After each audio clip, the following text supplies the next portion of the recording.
রাজধানীর উত্তরায় মাইলস্টোন কলেজে বিমান দুর্ঘটনা, মর্মন্তুদ মৃত্যু, নানা ধরনের গুজব, অসন্তোষ, মাঝ রাতে পরীক্ষা পেছানো, দুই উপদেষ্টা 9 ঘন্টা ধরে অবরুদ্ধ থাকা, শিক্ষা সচিবের অপসারণ, শিক্ষার্থীদের সচিবালয় ঘেরাও, সর্বোপরি প্রধান উপদেষ্টার রাজনৈতিক দলগুলোর সাথে সাক্ষাৎ, জাতীয় ঐক্য ধরে রাখা এবং তা প্রকাশের আহ্বান, এই সব কিছু মিলিয়েই আজকের স্বপ্নধরা স্বাধীন সংলাপ, সহযোগিতায় আলোক হেলথ কেয়ার অ্যান্ড হাসপাতাল।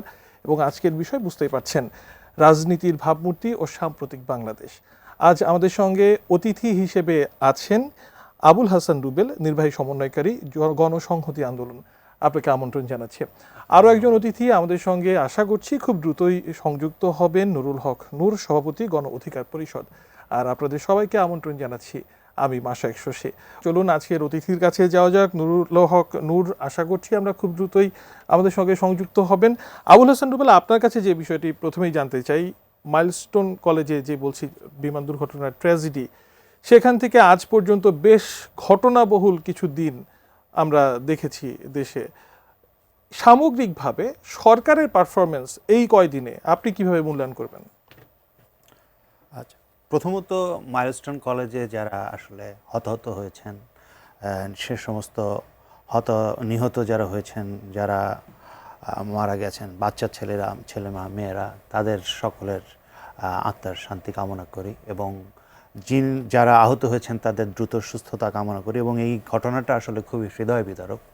এই হৃদয় বিদারক ঘটনা এবং একটা যুদ্ধ বিমান, যেটা প্রশিক্ষণ নেওয়ার যুদ্ধ বিমান প্রশিক্ষণ নিচ্ছিল, সেটা গিয়ে বিধ্বস্ত হওয়া, প্রথমত আসলে এই ঘটনার দায় কার আছে বা নাই সে বিষয়ে তদন্ত হওয়া দরকার। এবং মানে এরা যদি আসলে বিমানের যান্ত্রিক ত্রুটি হয় তাহলে সেটা কেন ঘটলো, কিভাবে ঘটলো, সে বিষয়ে যারা তদারকির দায়িত্বে ছিলেন তারা কি করলেন, সেগুলোর একটা মানে জায়গা থাকা দরকার। এখানে যেভাবে আসলে শিক্ষার্থীরা আহত হয়েছেন, তাদেরকে দ্রুত রেস্কিউ করা, তাদেরকে আসলে নিয়ে আসা, এই সমস্ত জায়গাতে আমরা দেখেছি যে চেষ্টা করা হয়েছে, কিন্তু চেষ্টা যথেষ্ট ছিল না, আরও প্রম্পট অ্যাকশন দরকার ছিল। এবং কোনো জায়গায় যেমন পরীক্ষা হবে কিনা পরের দিন, এটা নিয়ে আসলে রীতিমতো একটা আমি বলবো যে একটা অহেতুক মানে দীর্ঘসূত্রিতার ফলে আসলে অসন্তোষ বিপুলভাবে দানা বেঁধেছে। ফলে এই যে অসন্তোষ পরবর্তীকালে আমরা দেখলাম, শিক্ষার্থীরা অনেকে নেমে আসলেন, তারা মাইলস্টোনের শিক্ষার্থীরা একটা 6 দফা দাবি দিয়েছেন। আমরা মনে করি যে বেশিরভাগই আসলে খুবই ন্যায্য, যৌক্তিক, ফলে সেগুলো মেনে নেওয়া দরকার।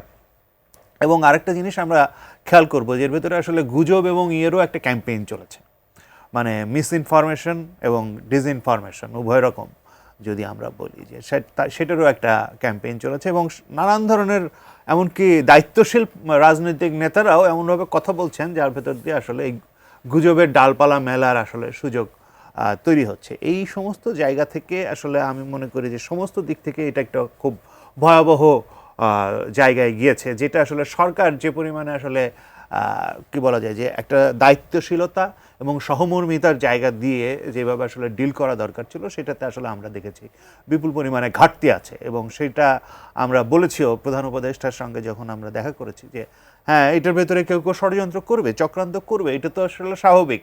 যে যারা ষড়যন্ত্র করার চেষ্টা করছে তাদেরকে আমি সুযোগ দেবো কিনা, এটা হচ্ছে প্রথম প্রশ্ন। যদি আমি সুযোগ দিই ষড়যন্ত্র করার, চক্রান্ত করার, তাহলে তো করবেই। নিশ্চিতভাবেই এই ধরনের ঘটনা তো প্রতিদিন ঘটে না, এবং এই ধরনের ঘটনার জন্য সকলে প্রস্তুত থাকে না। কিন্তু ঠিক ইনিশিয়াল রিয়াকশনের কথা যদি বলি, সেই ইনিশিয়াল রিয়াকশন বা একেবারে প্রাথমিকভাবে যেভাবে একটা এই ধরনের মর্মভেদী একটা ঘটনাতে খুব স্বাভাবিকভাবেই ছাত্রছাত্রীরা, সাধারণ মানুষরা ক্ষুব্ধ হয়েছেন, হতাশ হয়েছেন, হতাশা ব্যক্ত করেছেন। এই ব্যাপারটা কি আরও একটু ভালোভাবে হ্যান্ডেল করা যেত কিনা? সেটি বললাম যে অবশ্যই আরও ভালোভাবে হ্যান্ডেল করা যেত, এবং এটা খুব দ্রুততার সাথে আসলে এইখানে মানে নানান ধরনের ব্যবস্থা নেওয়া যেত, যেটা আসলে পর্যাপ্ত পরিমাণে হয় নাই, এটা আমরা মনে করি। এবং মানে এই সিচুয়েশনটা ট্যাকল করার ক্ষেত্রে মানে সমস্ত দিক থেকে প্রম্পট এবং মানে বলা যাইতে পারে খুবই আর্টিকুলেট ব্যবস্থা নেওয়ার দরকার ছিল। এবং এবং এই ব্যবস্থা না নেওয়ার পেছনে অনেকগুলো কারণের মধ্যে একটা কারণ যেটা আমাদের মনে হচ্ছে যে মাইলস্টোনের যে শিক্ষার্থীরা ছিলেন বা সামগ্রিকভাবে দেশের সকল শিক্ষার্থী এবং সরকারের ভেতরে আমরা প্রথম দিকে দেখলাম বিভিন্ন কারণে একটা বিশ্বাস অবিশ্বাসের প্রশ্ন চলে আসলো। সরকারের অনেক আশ্বাসে শিক্ষার্থীরা আশ্বস্তও হতে চাচ্ছিলেন না। সরকার কেন আসলে, যদি বলি যে শিক্ষার্থী, আপনার মনে নিশ্চয়ই মনে আছে গত বছর যখন প্রধান উপদেষ্টার দায়িত্বে আসলেন তিনি বলেন ছাত্ররা বসিয়েছে, ছাত্রদের দ্বারা তিনি নিযুক্ত হয়েছেন। তাহলে ছাত্রদের কথা, ছাত্রদের মনোবেদনা বুঝতে সরকার কেন ব্যর্থ হলো? এই অবিশ্বাসের জায়গাটা তৈরি হলো কেন? অবিশ্বাসের জায়গাটা আমি মনে করি এটা হচ্ছে একটা সামগ্রিকতার ফলাফল। মানে আসলে সরকার ক্ষমতা নেওয়ার পর থেকে যেভাবে আসলে সরকারের দায়িত্বগুলো পালন করার কথা ছিল, বিশেষত ধরেন আমরা কি দেখেছি যে অভ্যুত্থানের পরে প্রথম 3 দিন তো আসলে কোনো সরকার ছিল না, এটা সবাই আমরা জানি। সেই 3 দিনে কি করেছে যে জনগণ আসলে একত্রিত হয়ে ডাকাতকে ঠেকিয়েছে, তারপরে ছাত্ররা আপনারা দেখবেন যে রাস্তায় আসলে ট্রাফিক নিয়ন্ত্রণের কাজ করেছে। এরকম খুবই জরুরি কাজগুলো আসলে জনগণ নিজেদের উদ্যোগে করেছে, এবং এই নিজেদের উদ্যোগে যখন যারা কাজ করছে, এই যে এই ফোর্সটা, এটা কিন্তু সরকার কাজে লাগাতে পারে নাই। বরং আমরা দেখেছি যে ধীরে ধীরে সরকারের ভেতরে এমন একটা জায়গা বাসা বাঁধছে যে তারা পুরনো আমলাতন্ত্রের উপরে নির্ভর করছে, এবং পুরনো আমলাতন্ত্রের উপরে ভিত্তি করে পুরনো যে ব্যবস্থাটা, সেই ব্যবস্থাটাকে কোনোভাবে জনগণের উপরে চাপিয়ে দিতে চাচ্ছে। অন্যদিকে মনে হচ্ছে তারা বিশেষ একটা গোষ্ঠীকে খুশি করতে চাচ্ছে বা বিশেষ একটা গোষ্ঠীকে পরিপালন করতে চাচ্ছে। এটা বৃহত্তর ছাত্র সমাজের চাইতে তাদের উপরে তাদের ফোকাস বেশি, এটা মনে হচ্ছে। ফলে ছাত্রদের ভেতরে তো ধরেন আপনি সবাইকে লেফট আউট করে দিয়েছেন। মানে ধরেন আপনি প্রাইভেট ইউনিভার্সিটির ছাত্ররা কই, নারী ছাত্ররা কই, মাদ্রাসার ছাত্ররা কই, তারা কোথায় গেছে? মানে তাদের কাউকেই আপনি তো আসলে অন্তর্ভুক্ত করেন নাই। ফলে এই ছাত্রদের সাধারণভাবে যে অন্তর্ভুক্তিহীনতা এবং তাদের অংশভূত না হওয়ার যে মানে মনোবেদনা, সেটার আমরা একটা প্রকাশ দেখেছি এটা ছাত্রদের দিক থেকে। এবং আমি মনে করি এটা সাধারণ জনগণের দিক থেকেও যদি আপনি একটা সার্ভেই করেন যে সেই সময়ে সরকারের সমর্থন কীরকম ছিল যখন ক্ষমতা নিয়েছে, সেটা হচ্ছে একটা বিপুল সমর্থন ছিল। সেই সমর্থন আজকে সেই একই জায়গায় নাই, এটা হচ্ছে বাস্তবতা। অর্থাৎ আপনি বলছেন যে সামগ্রিকভাবে সরকার যে অবস্থানে 1 বছর আগে ছিল সেই অবস্থান অনেকটাই দুর্বল হয়েছে। আমাদের সঙ্গে নুরুল হক নূর এসে পৌঁছেছেন, আপনাকে আমন্ত্রণ জানাচ্ছি। আপনি একটু রেস্ট নিন, আমি আসবো আপনার কাছে।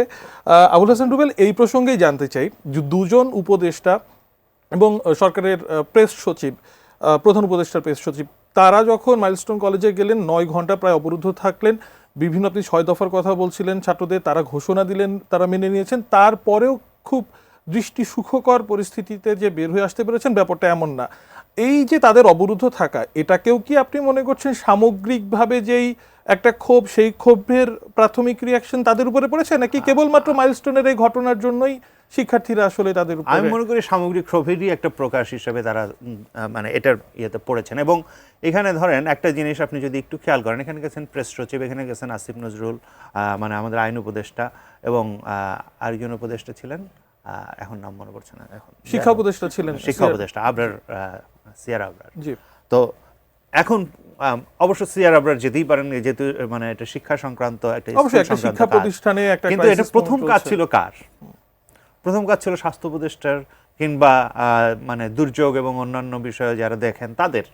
এখানে তো মানে ওনাদের যেতে হচ্ছে কেন, এটা নিয়েও তো ছাত্রদের ভেতরে, মানে যে কোনো মানুষের ভেতরে তো একটু প্রশ্নটা উঠবে যে কেন ওনারা, কেন অন্যরা নন, এবং যাদের স্পেসিফিক এই বিষয়ে দায়িত্ব তারা কেন নয়। এই বিষয়ে প্রশ্নটা ওঠার খুবই স্বাভাবিক, এবং মানুষের ভেতরে ক্ষোভ তৈরি হওয়া স্বাভাবিক। অর্থাৎ আপনি যাকে যেখানে দরকার সেখানে যদি তাকে না পাঠান, তাহলে অন্যরা গিয়ে যে কথা বলবেন সেটা অনেক সময় গ্রহণযোগ্য হবে না। এটা মানুষের ভেতরে এক ধরনের সেন্সিবিলিটি আছে, তাদের একটা যৌক্তিকভাবে চিন্তা করার সক্ষমতা আছে। ফলে মানুষের কাছে গ্রহণযোগ্য হতে হলেও আসলে সেই মানে বিভাগের লোককে সেখানে অ্যাক্টিভ করতে হবে। আপনি মনে করছেন যে যার কারণে পরিস্থিতি আসলে প্রথমেই নিয়ন্ত্রণের যে ছিল সেটা বলা যাবে না। নুরুল হক নূর, আপনার কাছে আসতে চাই। আপনি আসার আগে আমরা আলোচনা করছিলাম মাইলস্টোন কলেজে বিমান দুর্ঘটনার পরিপ্রেক্ষিতে গত কয়েকদিন ধরে যে সকল ঘটনাবলী ঘটছে, সেই ঘটনাবলীর প্রেক্ষাপটে সরকারের পদক্ষেপ সব মিলিয়ে তার পারফরমেন্স কি, সেই প্রশ্ন আপনার কাছেও থাকবে। একই সাথে আপনার কাছে আরেকটা জিনিস জানতে চাই। আপনি দীর্ঘদিন ধরে ছাত্রদের জন্য রাজনীতি করেছেন, ছাত্র অধিকার গণপরিষদ থেকে আপনার উঠে আসা। আমরা দেখলাম একটা পর্যায়ে বিক্ষুব্ধ শিক্ষার্থীরা সচিবালয় ঘেরাও করলো, একটি খুবই জনগুরুত্বপূর্ণ স্থাপনা, সেখানেও অপ্রীতিকর পরিস্থিতির সৃষ্টি হলো, সার্বিকভাবে আপনি কিভাবে বিশ্লেষণ করছেন? প্রথমত রুবেল ভাই যেটা বলেছে মাইলস্টোনের ঘটনায়, দুই উপদেষ্টার অবরুদ্ধ থাকার, এবং আমরা সোশ্যাল মিডিয়াতে, ভিডিওতে, ছবিতে যখন দেখছিলাম, এবং অনেকে আবার 5ই অগস্ট বিশেষ করে যখন আমাদের উপদেষ্টাদেরকে আলোচনার জন্য মূলত সেনা সদর দপ্তরে আমন্ত্রণ করা হয়েছিল, তখন তো অনেকের সাথে যোগাযোগও করা যাচ্ছিল না। শেষে আমরা দেখলাম যে উপদেষ্টারা কিংবা ছাত্র নেতারা আপনারা ধরেন যেই মানে জনগণের স্যালুট নিয়ে, সম্মান নিয়ে গিয়েছেন, আপনি এপিসির মধ্যে থেকে তারা স্যালুট নিতে নিতে যাচ্ছিলেন, মানুষের এতটা ভালোবাসা ছিল। কিন্তু দুঃখজনক যে 11 মাসের মধ্যে সেই সরকারের প্রতি ক্ষোভের কারণেই তো উপদেষ্টাদের প্রতি ক্ষোভ তৈরি হয়েছে, অথবা উপদেষ্টাদের প্রতি ক্ষোভ থেকে সরকারের প্রতি ক্ষোভ তৈরি হয়েছে। আর এটার জন্য সামগ্রিক ব্যবস্থা, তাদের কর্মকাণ্ড, তাদের পদক্ষেপ, এগুলো দায়ী। সেই জায়গা থেকে মাইলস্টোনের ঘটনাটাকেও আমি মনে করি যে ধরেন, প্রথম কথা হচ্ছে যে বিমান দুর্ঘটনায় তো আসলে শিক্ষা উপদেষ্টা বলেন, আইন উপদেষ্টা বলেন, কিংবা এই সরকারের আসলে এই মুহূর্তে ইনস্ট্যান্ট কিছু করার ছিল না, কিংবা ওনাদের যে দায় না, ওনারা তো একটা নন পলিটিক্যাল গভর্নমেন্ট এসেছে কিছুদিন ধরে, কাজেই বিমান বাহিনীর প্রশিক্ষণ, বিমানের আধুনিকায়ন করা প্রয়োজন, কিংবা আপনার ধরেন এই জনগুরুত্বপূর্ণ এলাকা বা জনবহুল এলাকাগুলোকে প্রশিক্ষণের বাইরে রাখা, এইটা তো পলিটিক্যাল গভর্নমেন্টের বাংলাদেশের দীর্ঘদিনের প্র্যাকটিস, এবং এটা সামরিক বাহিনীরও একটা দৃষ্টিভঙ্গি আছে। এইখানে কার্যত সরকারের খুব বেশি আমি দায়টা দেখি না। এখন ধরুন এগুলো রাজনৈতিক রেটরিক বক্তব্য মানুষকে খুশি রাখার জন্য আমি বলতে পারবো এটা কাঠামোগত হত্যাকাণ্ড, কিন্তু বাস্তবিক অর্থে এইখানে এই গভর্নমেন্টকে আমরা ওইভাবে লায়াবল এখনই করতে খুব বেশি পারি না। অনেকগুলো কারণ আছে, কারণ ওনারা তো এই পলিসি, এই কাঠামো ওনারা দেন নাই, ওনারা তো আগের 5 বছর কিংবা তার 5 বছর আগে 10 বছর ক্ষমতায় থাকেন নাই। তাহলে কেন ওনাদের প্রতি ক্ষোভটা তৈরি হয়েছে? ওনাদের প্রতি ক্ষোভ তৈরি হয়েছে এইখানকার কিছু ম্যানেজমেন্টের সিস্টেম নিয়ে। যেমন ধরেন এই ঘটনার পরপরই ইমিডিয়েটলি সরকারের পক্ষ থেকে একটা সেন্টার ওপেন করা দরকার ছিল, যেই সেন্টার থেকে চিকিৎসা, হতাহত এবং এই হতাহত পরিবারকে সহযোগিতা, তাদের স্বজনদের খুঁজে পেতে বিভিন্ন ধরনের তথ্য আপডেট করবে।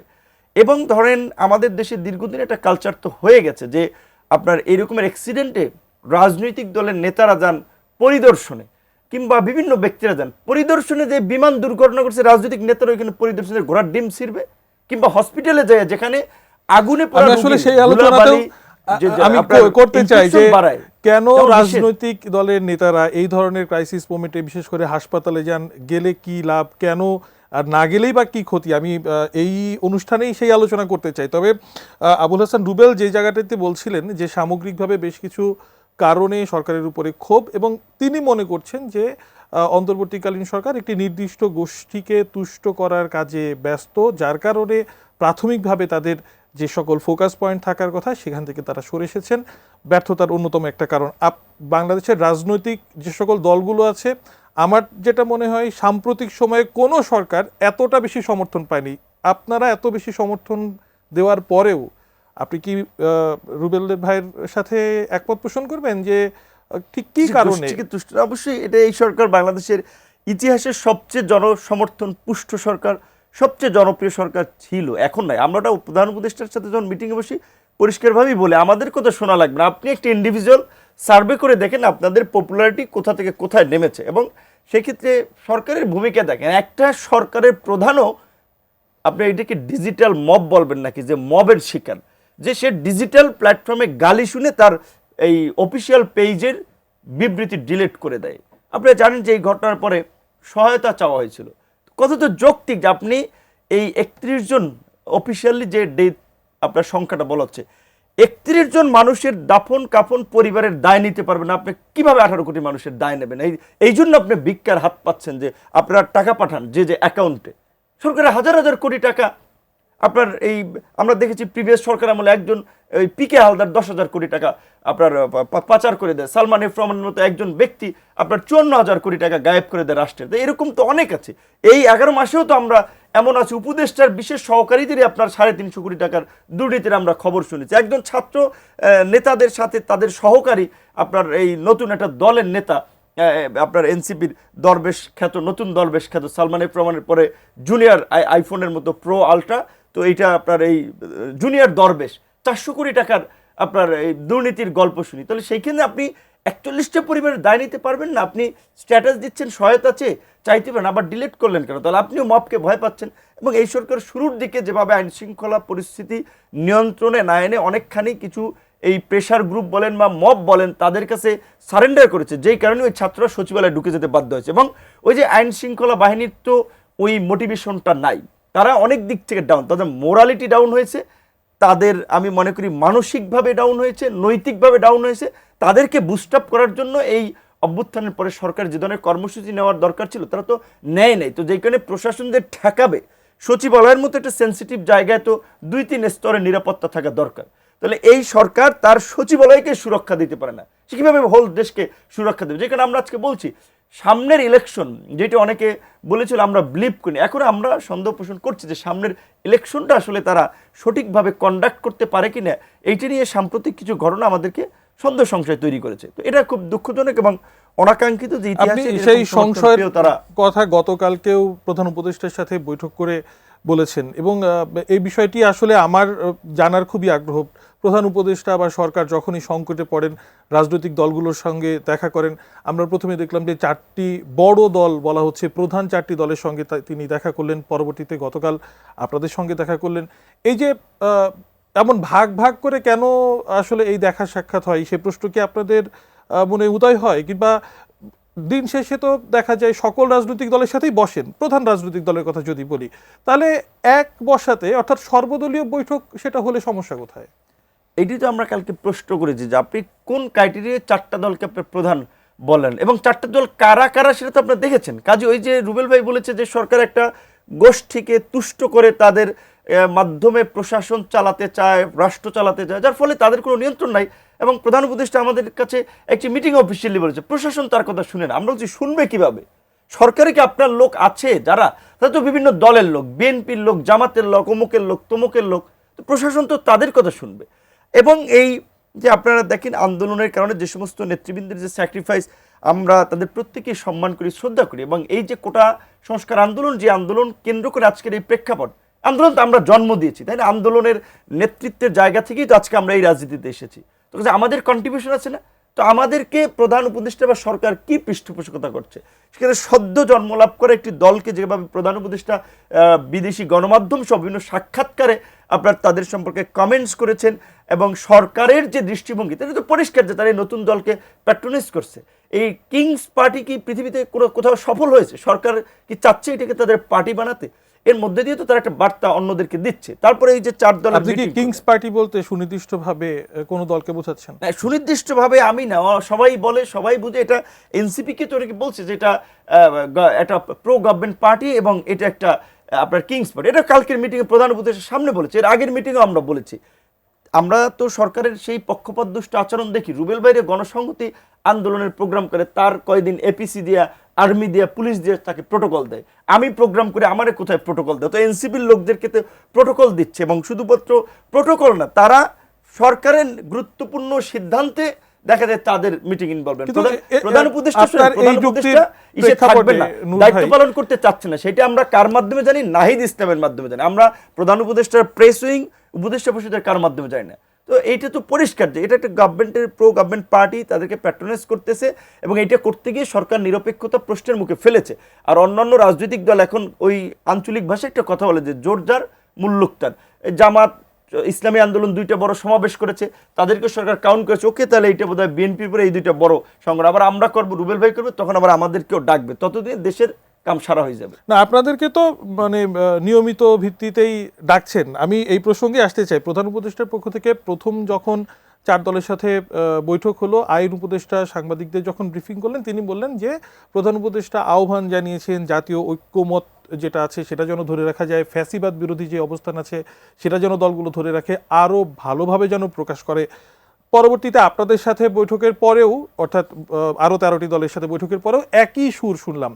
এর আগেও বারংবারই এই কথাটা উঠে আসে। আমার প্রশ্নটা হলো, তাহলে আপনারা অর্থাৎ সামগ্রিকভাবে যে রাজনৈতিক দলগুলো, আপনারা কি প্রধান উপদেষ্টাকে বা সরকারকে সেই আশ্বাস দিতে ব্যর্থ হচ্ছেন যে আপনারা জাতীয় ঐক্য ধরে রাখতে প্রস্তুত বা ধরে রাখার জন্য আপনারাও প্রচেষ্টা চালাচ্ছেন? প্রথমত বলি যে আমরা আসলে জাতীয় ঐক্য ধরে রাখার জন্য যে প্রচেষ্টা চালাচ্ছি এটা তো আমাদের প্রত্যেকটা কর্মকাণ্ডেই বোঝা যাচ্ছে। ধরেন আমরা এই যে সবাই মিলে যে বসছি এখানে ঐক্য কমিশনে, এখানে সব দলই তাদের যে অবস্থান সেই অবস্থানকে পুনর্বিবেচনা করছে, একটা জায়গায় নিয়ে আসার জন্য চেষ্টা হচ্ছে, বাংলাদেশকে একটা নতুন ডিরেকশন কিভাবে দেওয়া যায় সেটার জন্য কাজ করছে।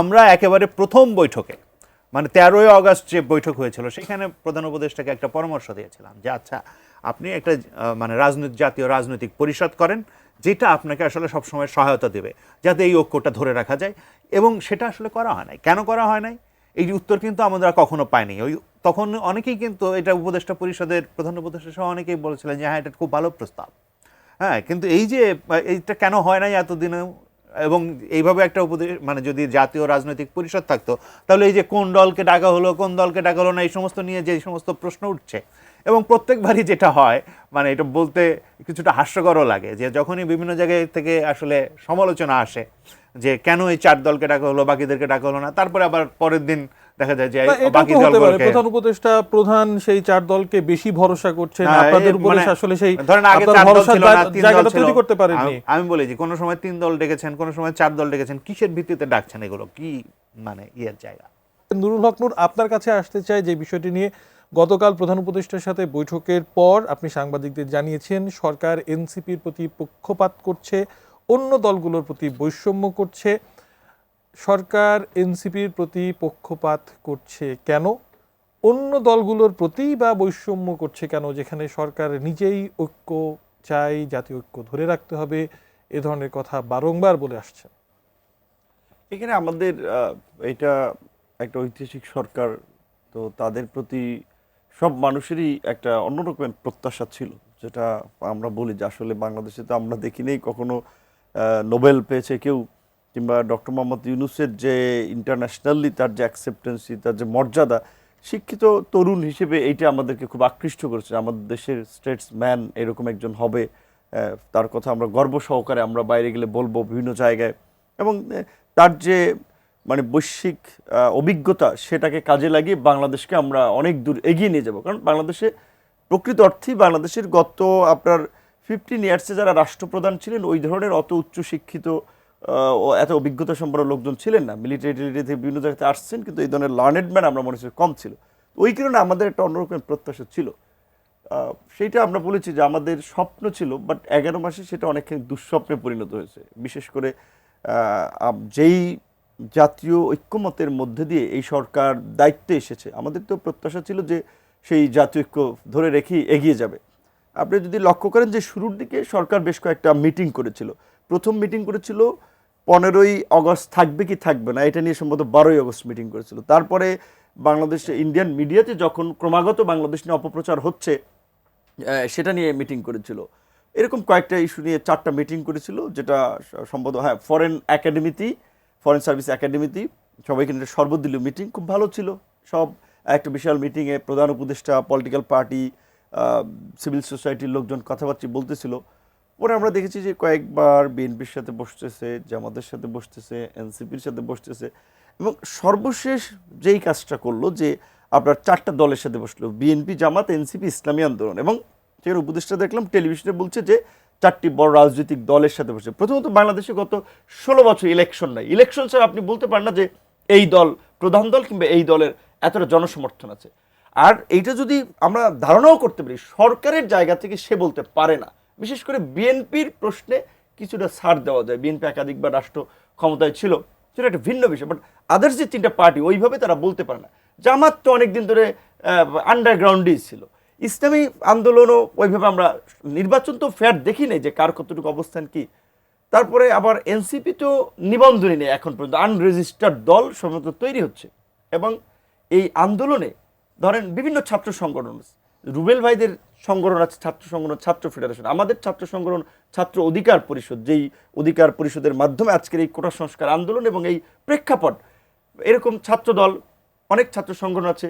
প্রধান উপদেষ্টার সাথে আপনি দেখেন ছাত্ররা মিটিং করেছে বেশ কয়েকবার, ওই এনসিপি বৈষম্য বিরোধী ওই একই তো, তাদের বাইরে অন্য কোনো ছাত্র সংগঠনের নেতৃবৃন্দকে প্রধান উপদেষ্টা একবার দাওয়াত দিয়েছিলেন চা খেতে, যে তোমরা তরুণরা লড়াই করেছো, পরিবর্তন এনেছো, সব ক্লাসের মতের তরুণদের সাথে আমি একটু বসি। আমরা প্রস্তাব দিয়েছিলাম যে আপনি অন্তত সব তরুণদেরকে নিয়ে একদিন বসেন, আমরা দেখিনি, বরং ওই কয়েকজনকে আমরা দেখেছি।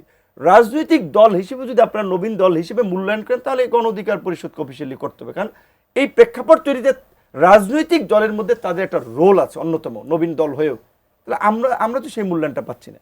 কিংবা সাকিব ভাই তাদের দল ধরেন এই সময়ের তাদের এইজের জায়গা থেকে জেনারেশন একটা ধারাবাহিক আন্দোলন সংগ্রাম করে এসেছে আপোষহীনভাবে, সেখানে আমাদের মূল্যায়নকে আপনি আলাদাভাবে করছেন। তাহলে কেন এনসিপিকে যখন আপনি ওই তিনটা দলের সাথে নিয়ে বসে আপনি চারটা বৃহৎ দল বানিয়ে দিচ্ছেন, কিংবা বিভিন্ন জায়গায় স্টেট স্পন্সরে প্রোগ্রাম করিয়ে নিরাপত্তা দিয়ে এই বৃক্ষ মেলা জেলায় জেলায় বন্ধ করে প্রোগ্রাম করাচ্ছেন, এর মধ্যে তো পরিষ্কার যে আপনি এনসিপিকে প্রমোট করছেন। এই নেপোটিজম, স্বজনপ্রীতি বা এই পক্ষপাত দুষ্ট ভূমিকা তো আমরা এই সরকারের কাছ থেকে আশা করিনি, কারণ ইউনূস সরকারের প্রতি তো সবাই একটা নিরপেক্ষ, একটা সুন্দর, একটা শোভনীয় আচরণ প্রত্যাশা করেছিল। এখন এর দায়িত্ব প্রধান উপদেষ্টাকে নিতে হবে। অনেকেই বলছেন যে এই মিটিং টিটিং সেট করে এগুলো প্রধান উপদেষ্টা জানে না। তো প্রধান উপদেষ্টা যাদেরকে দায়িত্ব দিয়েছে, তাহলে তারা নেপোটিজম করতেছে, তারা স্বজনপ্রীতি করতেছে, তারা পক্ষপাত দুষ্ট আচরণ করতেছে, তাদের বিরুদ্ধে প্রধান উপদেষ্টা কি ব্যবস্থা নিয়েছে? এমনকি গতকালকে পরিষ্কারভাবেই তার সামনে বলেছে যে অনেকে একাধিকবার দেখা করার চিঠি দিয়েও কোনো সাড়া পায় নাই, ইনক্লুডিং আমরা। তাহলে এই সরকারের আমরা সমর্থন দিলাম, আমাদের সমর্থন আগে তাহলে যেমনটা শুনতাম যে অমুক প্রধানমন্ত্রীকে অনেক কিছু বলা হচ্ছে না, তার কাছে অনেক খবর পৌঁছাচ্ছে না, আপনি কি তেমনই ইঙ্গিত করছেন যে প্রধান উপদেষ্টার কাছে সকল খবর যাচ্ছে না, তিনি সকল পরিস্থিতি সম্পর্কে ওয়াকিবহাল নন, কিংবা প্যারালালি অন্য কেউ আসলে আরো বেশি প্রভাব বিস্তারকারী হয়ে উঠেছে? না, এটা বাস্তব কথা। এটা অনেকগুলো পত্র পত্রিকায় কিন্তু কলাম লেখা হয়েছে যে সরকারের ভেতরে সরকার আছে, সরকার দৃশ্যমান সরকার চালাতে পারছে না, ভেতরের সরকার চালাচ্ছে। এবং আমাদের কাছে মনে হয় একটা কিচেন ক্যাবিনেট আছে যারা পলিসি থেকে শুরু করে বিভিন্ন সিদ্ধান্ত গ্রহণে তাদের একটা ভূমিকা থাকে। তো সেখানে এটা ঠিক যে প্রধান উপদেষ্টা, আমরা যেটা গত 11 মাসে আমরা বুঝেছি আসলে উনি একাডেমিশিয়ান লোক, সে আসলে রাজনৈতিক লোক না। তারপর আমরা দায়িত্ব দিয়েছি তার মতো লার্নেড মানুষ, তিনি তো একটা কোঅর্ডিনেট করবেন, এটা আমাদের প্রত্যাশা ছিল। তার তো সেই আপনার বিবেক, বুদ্ধি, জ্ঞান, পাণ্ডিত্য আছে। এখন একেবারেই আমরা সেই শর্তভঙ্গের কথা বলছেন, আমরা যে দায় দিয়ে দেব যে না তার কাছে কথা পৌঁছাচ্ছে না, তিনি রাষ্ট্রপ্রধান হিসেবে খোঁজ খবর রাখতে হবে, এটা একটা কোন সময় কি অবস্থায় তিনি দায়িত্ব নিয়েছেন, কারা তার সাপোর্টার। অসংখ্য ধন্যবাদ। আবুল হাসান রুবেল, আপনার কাছে আসতে চাই। নুরুল হক নূর যেমনটি বলছেন, একই সাথে প্রায়শই আমরা শুনছি, এমনকি গতকাল দেবপ্রিয় ভট্টাচার্য তিনিও বলেছেন সরকারের ভেতরে সরকার কাজ করছে। আপনার কাছে জানতে চাই, প্রকাশ্য যেই সরকার, আমি নুরুল হক নূরের অভিযোগটাকেই ধরে নিলাম আলোচনার খাতিরে, যে প্যারালালি আরও অনেকে কাজ করছেন, প্রধান উপদেষ্টার নেতৃত্বে যে সরকার, তারা জাতীয় ঐক্য চাচ্ছে, দ্রুত সুষ্ঠু নির্বাচন চাচ্ছে, প্যারালাল যারা কাজ করছে তাদের কি ভিন্ন উদ্দেশ্য আছে কিনা? আর একই সাথে গতকাল গণসংহতি আন্দোলনের প্রধান সমন্বয়কারী জুনায়েদ সাকি তিনি বলেছেন যে রাজনৈতিক দলের প্রতি ন্যায্য আচরণ না হওয়ায় জাতীয় ঐক্য বাধাগ্রস্ত হচ্ছে। আপনাদের প্রতি ন্যায্য আচরণ কি উদ্দেশ্য প্রণোদিতভাবে করা হচ্ছে না? মানে এখন প্রথমত হচ্ছে যে উদ্দেশ্য ছাড়া তো আসলে কোনো অন্যায্য আচরণ করা যায় না। মানে উদ্দেশ্য ছাড়া তো আসলে সবসময় ন্যায্য আচরণই করা উচিত। আমার কাছে তো তাই মনে হয়। একটা হচ্ছে যে ধরেন সরকারের ভেতরে অনেক সরকার, এবং সরকারের ভেতরে বিভিন্ন ধরনের গোষ্ঠী কাজ করে, এটা বিভিন্নভাবে আমরা শুনতে পাই। আমাদের কাছে তো এটা কোনো মানে কংক্রিট এভিডেন্স নাই, ফলে আমরা তো এটা বলতে পারবো না যে আচ্ছা অমুক অমুক অমুক অমুক এটা তারা একটা বিশেষ সরকার। আর এটা কিন্তু সরকারের কার্যকলাপের ভেতর দিয়ে আপনি এটা দেখবেন যে সরকারের ভেতরে এমন একটা ব্যবস্থা, যেটা নূর বললেন যে বিভিন্ন জায়গায় এটা দেখা যাচ্ছে যে রাষ্ট্র আসলে সরাসরি একটা দলকে মানে প্যাট্রোনাইজ করতেছে, এটা মানুষ বুঝছে। এটা মানে ধরেন আপনি আমি স্বীকার করি বা অস্বীকার করি, আপনি এটা সাধারণভাবে রাস্তায় একজন মানুষকে জিজ্ঞেস করেন, সে বলবে যে এনসিপি কার পার্টি, বলবে যে এনসিপি ডক্টর ইউনূসের পার্টি। এটা তো মানুষের সাধারণভাবে পারসেপশন। ফলে এই জায়গায় যে পারসেপশনটা মানুষের তৈরি হচ্ছে, তাহলে মানুষের পারসেপশন, ওই যে আপনাদের বোধহয় আজকে একটা ছিল যে রাজনীতির ভাবমূর্তি খুব একটা গুরুত্বপূর্ণ বিষয়। মানুষের ভেতরে কোন ভাবমূর্তিটা আপনার সামনে যাচ্ছে সেটার উপরে ভিত্তি করে, মানে পলিটিক্স আসলে একটা মানে গেম অফ পারসেপশনস, মানে মানুষ কি ভাবছে আপনার সম্পর্কে, আপনি সেটা একটা গুরুত্বপূর্ণ বিষয়। ফলে আজকে যখন মানুষ ভাবছে যে এটা আসলে সরকারি পৃষ্ঠপোষকতার একটা দল, তখন আপনাকে পলিটিক্যালি এটা সত্য অসত্য পরে নির্বাচন করতে পারবেন, আপনি পলিটিক্যালি এটাকে গুরুত্বপূর্ণ মনে করতে হবে। এবং এটা আমাদের প্রতি যে অন্যায্য মানে বা এক ধরনের আসলে ধরেন বিমাতা সুলভ আচরণ, মানে আচরণ, সেটা তো আমরা সব জায়গায় দেখছি। মানে সেটা কি এনসিপির মতো করে আপনারা প্রোটোকল পাচ্ছেন না সেই জন্য? নাকি রাজনৈতিক মানে প্রোটোকলের কোনো দরকার নেই তো আমাদের, মানে ধরেন আমরা বলছি যে ধরেন আমাদের কোনো প্রোটোকলের দরকার নেই, কিন্তু আমরা মানে যেটা আমাদের ফেয়ার মানে চাওয়া যে আচ্ছা আমরা যেখানে যেখানে কাজ করব সেখানে এক ধরনের নিরাপত্তার জায়গা তো আমাদেরকে দিতে হবে। এটা শুধুমাত্র এনসিপির নিরাপত্তা দিলে পারে তো আপনারা হবে না। বা ধরেন আপনি আমরা যে কথা বলছি, ধরেন একটা ঐক্য কমিশনের কথা বলছি, সেখানেও তো আসলে বিভাজন আছে। আমরা বলি যে ঐক্য কমিশনের দুইটা জায়গা আছে, একটা হচ্ছে নিরাপত্তা পরিষদ আর একটা হচ্ছে সাধারণ পরিষদ। আমরা সাধারণ পরিষদের সদস্য আর ওইখানে তিনটা দল নিরাপত্তা পরিষদের সদস্য। সিকিউরিটি কাউন্সিলের যারা সদস্য তারা সিকিউরিটি কাউন্সিল যখন ইচ্ছা তখন মাইক পাবে, যখন ইচ্ছা তখন কথা বলবে, আর আমরা স্লিপ দিয়ে বসে থাকবো কথা বলার জন্য।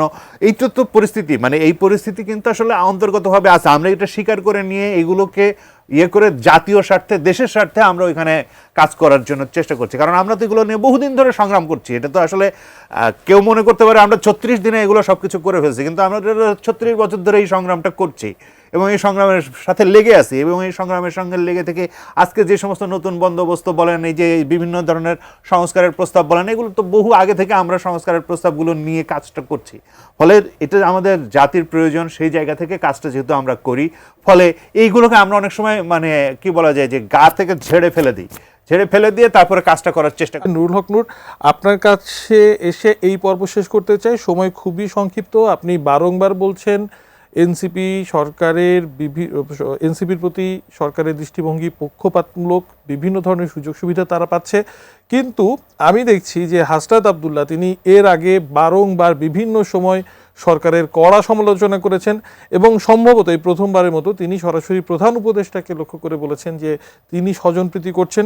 স্বাস্থ্য উপদেষ্টা স্বজনপ্রীতির সবচেয়ে বড় উদাহরণ। আমি যদি বলি এইভাবে সমালোচনা তো আপনারাও করেন না, তাহলে সেই ক্ষেত্রে এনসিপি কিভাবে কিংস পার্টি হলো বা সরকারের খুব কাছের হলো? এবং একই সাথে গতকাল আপনি বলেছেন যে এই সরকারের অধীনে সুষ্ঠু নির্বাচন নিয়ে যদি না হয় সেটা একটি শঙ্কা করেছেন, আর না হলে সেটি একটি প্রশ্ন উঠবে। আমি জানতে চাই সুষ্ঠু নির্বাচন না হলে কি ধরনের সংকট আপনি দেখছেন? এনসিপি যারা নেতৃত্বে আছেন তাদের অনেকেই সরাসরি আমার রাজনৈতিক সহকর্মী ছিলেন। কেউ কেউ জামাত শিবির থেকে এসেছেন, কেউ কেউ বামপন্থী থেকে এসেছেন, কেউ কেউ 5ই আগস্টের পরে রাজনীতিতে যুক্ত হয়েছেন। তাদের মধ্যে এখন পর্যন্ত ওইভাবে আদর্শিক যে রাজনৈতিক চর্চা বা আদর্শের প্রতি কমিটেড থেকে একটা রাজনীতি করা, ওই দৃষ্টিভঙ্গিগুলো ওইভাবে গড়ে ওঠে না। এখানে ম্যাক্সিমাম লোকই প্রো গভর্নমেন্ট পার্টি, এইখানে গেলে সুযোগ সুবিধা ধান্দাবাজির রাস্তা আছে, এই কারণে অনেকে যাচ্ছে। জোনায়েদ সাকিবের মতো ভালো কথা, ওনাদের সমসাময়িক বয়সে রাজনীতি করার লোকজন মানে প্রতিষ্ঠিত দলের বাইরে নাই, কাজেই ওই রকম অনেক লোক এখন নতুন দলে গেছে, তারা অল্টারনেটিভ রাজনীতি করলে সাকিবের সাথে যেতে পারতো। আবার ধরেন আমরা যখন রাজনীতি করছি আমাদের সাথে অনেকে যেতে পারতো। আমরা দেখেছি অনেকে বাহাবা দিয়েছে ফেসবুকে, চালিয়ে যান ভাই, এগিয়ে যান ভাই, আসি ভাই, দোয়া রইল ভাই। রাজপথে আর তারা নাই, কারণ হচ্ছে রাজপথে ওই ছাত্রলীগের প্যাদানি, দৌড়ানি, পুলিশের লাঠিচার্জ খেয়ে ওই রকমের রাজনীতি করা বীর বাহাদুর পুরুষ যতই আমরা স্লোগান দেই বাঙালি বীরের জাতি, এত বীরের জাতি না, ওগুলো আমাদের দেখায়, ওগুলো রাজনৈতিক লেন্স থেকে দেখতে যাচ্ছেন। আমি সেটা বলছি। হ্যাঁ, এখন সেই ক্ষেত্রে তারা এখন এক একজনের তার টিআরপি বাড়ানোর জন্য এক এক কথা বলছে, পত্র পত্রিকায় আলোচনায় থাকে। যেমন ধরেন নাসিরুদ্দিন পাটোয়ারি, যদিও ভাইদের আগে কর্মী ছিল, আমার ব্যাচমেট, সে কিছু কথা বলছে, মানে এগুলো জাস্ট আলোচনায় থাকার জন্য অনেকে বলে। তো হাসনাদের কথা আমি যেটা আসি, হাসনাদের কথায় সে এটা কি মিন করে বলছেন আমি জানি না। তাহলে স্বাস্থ্য উপদেষ্টা সবচেয়ে অযোগ্য, কিংবা ইউনূস স্যার এটাতে স্বজনপ্রীতি করেছে, 11 মাস পরে কেন বলা লাগবে? এতদিন তারা দেখে নেই? তারা তো প্রত্যেক উপদেষ্টা নারী নক্ষত্র জাজদের ভাই বানায় বায়োডাটা দেখে তাদের কাছে সব ছিল, এতদিন পরে কেন বলা যায়? কিংবা ধরেন আমাদের নাহিদ ইসলাম গণ অভ্যুত্থানের আইকনিক ফিগারের কোনো সন্দেহ নাই, তার একটা লিডারশিপ ছিল, মানুষ এনকারেজ হয়েছে, এটা কোনো অস্বীকার করা ওয়ে নেই। সে তো 7 মাসে ছিল, এখন তারা জুলাই সনদের দাবিতে জেলায় জেলায় পদযাত্রা সমাবেশ করতেছে, সে 7 মাসে থেকে কেন বাস্তবায়ন করেনি? কিংবা তার কলিগ বলেন, তার সহকর্মী বলেন, মাহফুজ, আমার মনে হয় আপনি যে প্রশ্নগুলো তুলেছেন সেগুলো প্রাসঙ্গিক। রাজনীতি করার সেই element প্রশ্নের আছে। উত্তর আমাদের দর্শকরা বিবেচনা করবেন। সময় একেবারেই সংক্ষিপ্ত। রুবেল ভাই, আপনার কাছে আসতে চাই। শেষ 1 মিনিটে আছি। গণসংহতি দাবি করেছে 5 আগস্টের আগে নির্বাচনের সুস্পষ্ট রুটম্যাপ দিতে হবে। গতকাল জোনায়েদ সাকি বলেছেন। বর্তমান ঐক্যমত্য কমিশনের এই মুহূর্তে যে অবস্থা বিরাজ করছে, এই দাবি কতটা বাস্তবসম্মত? খুব সংক্ষেপে। এই দাবি খুবই বাস্তবসম্মত। আমি মনে করি যে ঐক্যমত্য কমিশনে যে আগামী রবিবার এবং সোমবারের যে বৈঠক, এই দুটো ম্যারাথন বৈঠক হবে। এই 2 ম্যারাথন বৈঠকের ভেতর দিয়ে আসলে অধিকাংশ প্রশ্নে একটা ঐক্যমত্যে পৌঁছানো সম্ভব, এবং ঐক্যমত্যে পৌঁছালে আসলে সবাই যদি সনদের পরে স্বাক্ষর করে ফেলেন, জাতীয় সনদ বা জুলাই সনদ যে নামেই ডাকেন, এরপরে আসলে নির্বাচনের জন্য একটা মানে পরিপূর্ণভাবে একটা প্রস্তুতি জন্য সরকারের একটা সময় লাগবে। এবং বিশেষত মানে যেই প্রশ্নটা তুলেছেন যে নির্বাচনের পরিবেশ আছে কিনা, পরিবেশ তৈরি হচ্ছে কিনা, আমরা যখন মাঠে নামবো তখনই তো আসলে বুঝতে পারবো নির্বাচনের পরিবেশ তৈরি হতে খুব বেশি আর দেরি নেই। নির্বাচনমুখী যাত্রা আমরা সকলেই শুরু করব। অসংখ্য ধন্যবাদ আবুল হাসান রুবেল, আপনাকে কৃতজ্ঞতা জানাচ্ছি। নুরুল হক নুরু, আপনাকেও আজকে আমাদেরকে সময় দেওয়ার জন্য ধন্যবাদ। দর্শক, আপনাদেরকেও আজকের মতো এই ছিল স্বপ্নধরা স্বাধীন সংলাপ, সহযোগিতায় আলোক হেলথ কেয়ার এবং হাসপাতাল। পরবর্তী আয়োজন দেখার আমন্ত্রণ রইল। ভালো থাকুন।